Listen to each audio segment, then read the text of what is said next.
Мадиня Хамидуллина четверть века в должности правой руки руководителя. Она, как никто другой, в курсе жизнедеятельности одного из сельских поселений района, терпеливо и с оптимизмом к своим сельчанам. Работа очень сложная, многосторонняя. Приходится обращаться с людьми. У меня руководители были очень хорошие, поэтому я заслужила такую награду, я так думаю. Напрямую связана с людьми и работа у Венеры Зайдуллиной. Ее 32-летний стаж оценен по достоинству. Очень люблю свою профессию. Люблю помогать людям. Для Равиля Хакимова этот год юбилейный. 55-летний мужчина – родоначальник семейной династии нурлатских нефтедобытчиков. Я работаю с 1988 года, с 3 марта в Татаислене, добывая битум. Сын работает по моей профессии. На празднике чествовали и победителей городского конкурса на лучшее благоустройство, озеленение и цветочное оформление города. Почти у каждого дома цветы. И очень радует и отрадно, что люди, как бы сказать, заразились такой цветовой болезнью. Лаванда у меня есть, хризантем много, всякие цинии, пионы разных сортов. Георгин очень много у меня. Я посажаю и бархатки. Приятно, да, очень приятно, что признали мою работу, то, что делалось для себя, для души. Розы больше нравятся, розы, и деревья мне нравится сажать.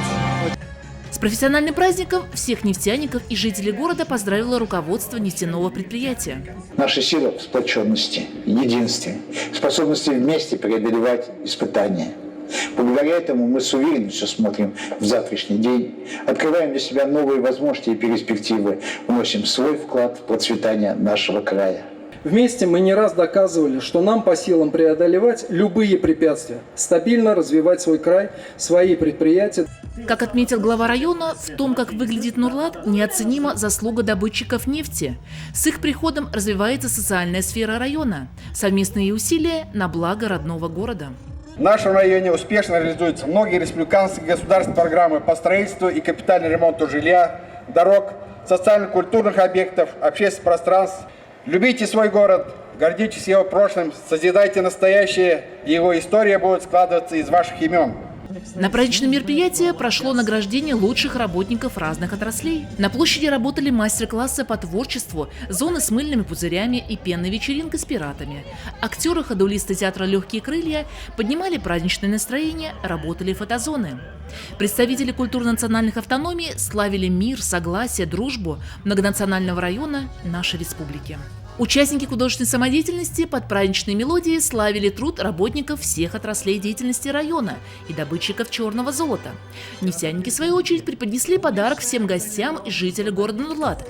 Это и выступление Ландыш Нигмаджановой, театра песни из столицы Татарстана. Люди очень такие солнечные, открытые. И когда артист выступает на сцене, эта энергетика зрителя, она очень чувствуется. В праздничной программе наш земляк, солист Казанской филармонии. Приезжаем в наш прекрасный город Нурлат и радуем своим творчеством народ. Поем и на татарском, и на русском. В вечернем праздничном блоке Ильсея Бадреддинова и российская группа «Рок-Острова». Так прошел 113-летний день рождения города.